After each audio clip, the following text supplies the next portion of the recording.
Cape Horn and Cape of Good Hope are the two most famous capes on the planet, but there are some other impressive capes in the world, and today we'll be visiting Cape d'Aguilar, a scenic spot located in Sheko on Hong Kong Island. This cape is named after Major General Sir George Charles d'Aguilar, who served as commander of the British forces in Hong Kong from December 1843 until 1848. He was also Hong Kong's first Lieutenant Governor. The name of Cape d'Aguilar has an interesting history, and there are various ways to pronounce it. We'd stick to Cape d'Aguilar, but let us know in the comments if you think it should be pronounced differently. For now, let's get going to discover more about this amazing place with impressive rock formations, clear waters, and diverse marine life.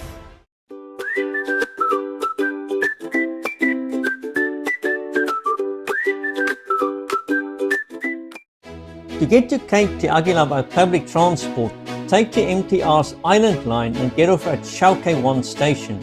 Head to exit A3 where you'd see the bus terminus right outside. The bus you're looking for is number 9, and with good timing and a bit of luck, you won't even need to wait for the bus. So we made it just in time for the bus. The journey starts in the Shau Kei 1 urban area and gradually makes its way through more residential and green areas along Sheko Road before turning onto the secluded Cape d'Aguilar Road.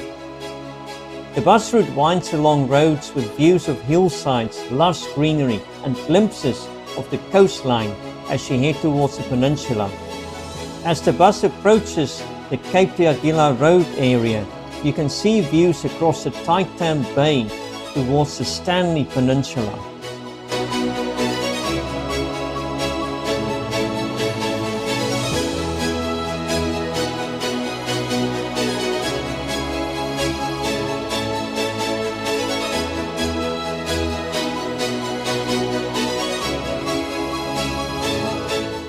The best scenery is experienced after you get off the bus and make your way down the paved Cape d'Aguilar Road to the end of the peninsula.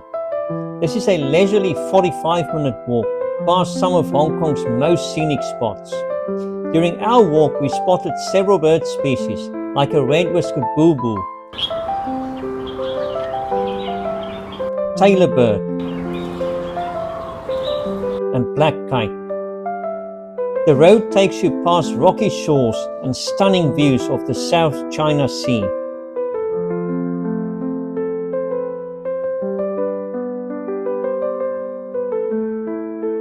As you can see, the walk after getting off the bus is a very easy stroll, and I think even my mum would be able to do it without too much trouble. The road is also much easier to follow, and there is no chance of getting lost, as we did when climbing Helderberg Mountain. If you've not seen that episode, you can find it in the video description below.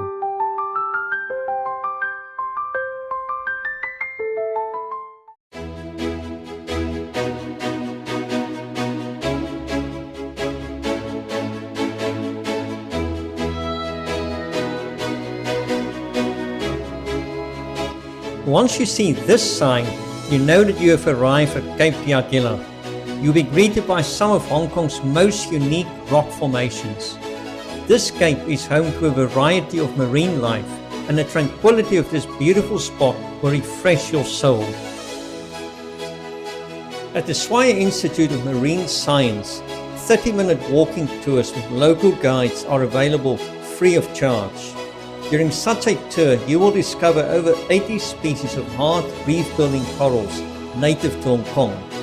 These coral reefs are habitats for thousands of marine organisms, which you can learn more about from local scientists serving as tour guides.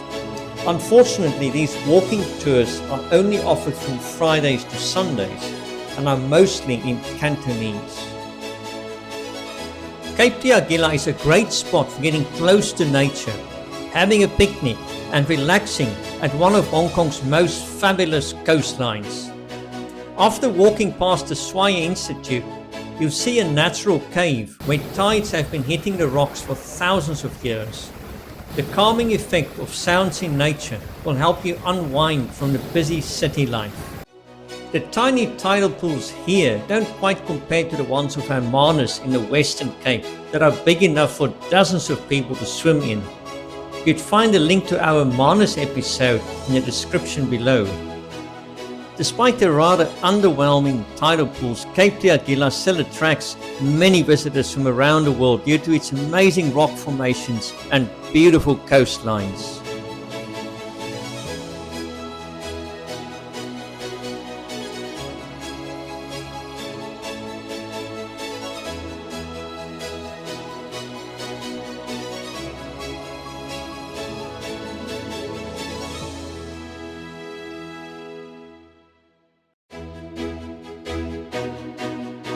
As you can see from this hiker trying to cool down by fanning herself with her cap, it was still very hot in the late afternoon. For rock and coastline enthusiasts, hiking in the heat is not a deterrent though. We've been here several times, and regardless of the time of year you come, the scenery is always rewarding and people from all over the world come to this beautiful cape.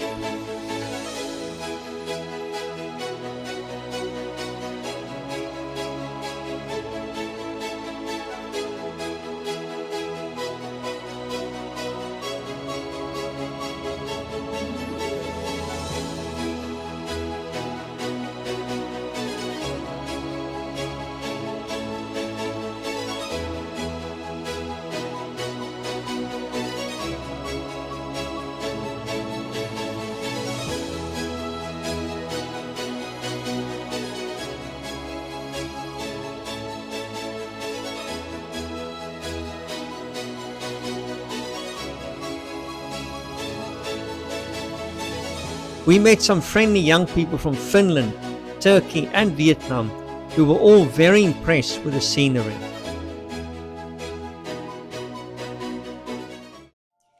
If your mum was like mine, not allowing you to climb up rocks during your childhood, you can make up for what you missed out on by doing some rock climbing here at Cape d'Aguilar.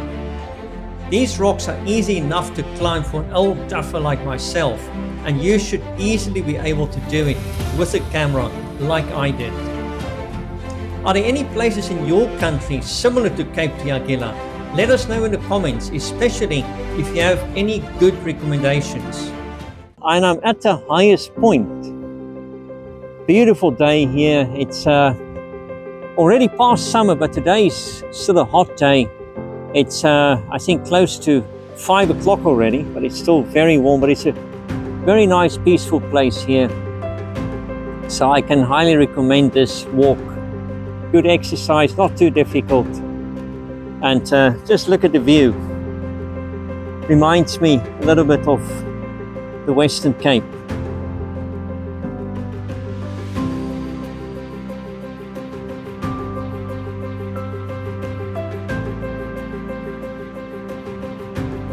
We headed back shortly before sunset, and the low rays of sunlight beautifully painted the scenery.